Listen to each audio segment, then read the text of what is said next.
ನಾವು ಮೊದಲಿಂದ ಹೇಳ್ತಾ ಬಂದಿದ್ದೀವಿ, ಚುನಾವಣೆ ನಂತರ ಪೆಟ್ರೋಲ್ ಡೀಸೆಲ್ ದರ ಏರಿಸ್ತಾರೆ ಅಂತ ಈಗ ನಾವು ಏರಿಸಿದಾಗ ಸ್ವಲ್ಪ ಏರಿಸಿದಾಗಲೂ ಕೂಡ ಬೇರೆ ರಾಜ್ಯಗಳಿಗಿಂತ ನಾವು ಕಡಿಮೆ ಇದ್ದೀವಿ, ಅದನ್ನು ಅದಕ್ಕೋಸ್ಕರ ಏರಿಸಿದ್ದೀವಿ ಅಂತಂದರೂ ಕೂಡ BJPಯವರು ಟೀಕೆ ಮಾಡ್ತಾರೆ. ನರೇಂದ್ರ ಮೋದಿಯವರು ಅಧಿಕಾರಕ್ಕೆ ಬಂತವಿಂದ ಇಲ್ಲಿವರೆಗೆ ಅನೇಕ ಸಾರಿ ಏರಿಸಿದ್ದಾರೆ.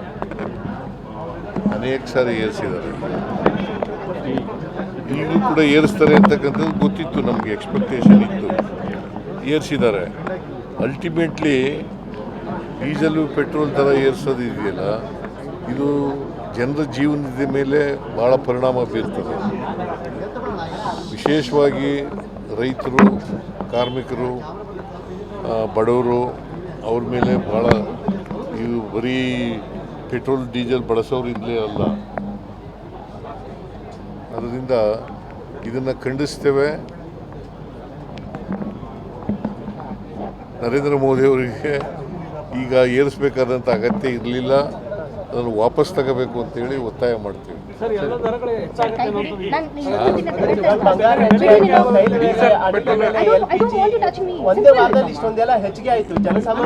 LPG ದರ ಎಷ್ಟು ಗೊತ್ತಾಯ್ತದು? ಇವರು ಅಧಿಕಾರಕ್ಕೆ ಬಂದಾಗ 413 ರೂಪಾಯಿ ಒಂದು LPGಗೆ, ಸಿಲಿಂಡರಿಗೆ 413 ರೂಪಾಯಿ ಇತ್ತು. ಇವತ್ತು ಎಷ್ಟಾಗಿದೆ? 1000 ಚಿಲ್ಲರೆ ಆಗಿದೆ. ಇದರಿಂದ ಬೆಲೆ ಏರಿಕೆ, ಬೇರೆ ಪದಾರ್ಥಗಳು, ಆಹಾರ ಪದಾರ್ಥಗಳಿದ್ದಾವಲ್ಲ, ಅದ್ರ ಬೆಲೆ ಏರಿಕೆನೂ ಕೂಡ ಹೆಚ್ಚಾಗ್ತದೆ. ಈಗಾಗಲೇ ಸಿಗ್ತಾ ಇಲ್ಲ. ಇದ್ರ ಜೊತೆಗೆ ಬೆಲೆ ಏರಿಕೆ ಬರ್ಡನ್ ಆದರೆ ಜನಜೀವನ ಅಸ್ತವ್ಯಸ್ತ ಆಗ್ತದೆ.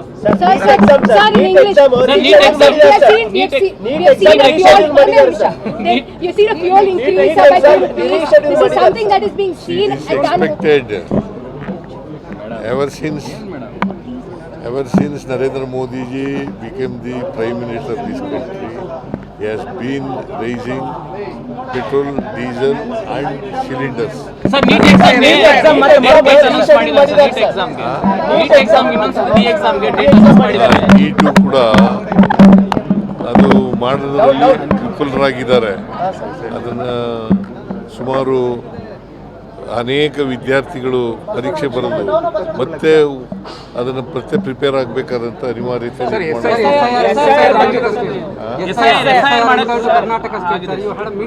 SIR ಪ್ರಾರಂಭ ಆಗ್ತದೆ. ನಾವು ಕೂಡ ಅದಕ್ಕೆ ಬೇಕಾದಂಥ ತಯಾರಿ ಮಾಡ್ಕೊಳ್ತಕ್ಕಂಥ ಕೆಲಸವನ್ನು ಕುಮಾರಸ್ವಾಮಿ ಅವರು ಆರೋಪ ಮಾಡಿದ್ದಾರೆ ಸರ್ ನಿಮ್ಮ ಮೇಲೆ ಏಜೆಂಟ್ ಅಂತ ಹೇಳಿ, ರಿಯಲ್ ಎಸ್ಟೇಟ್ ಏಜೆಂಟ್ ಅಂತ.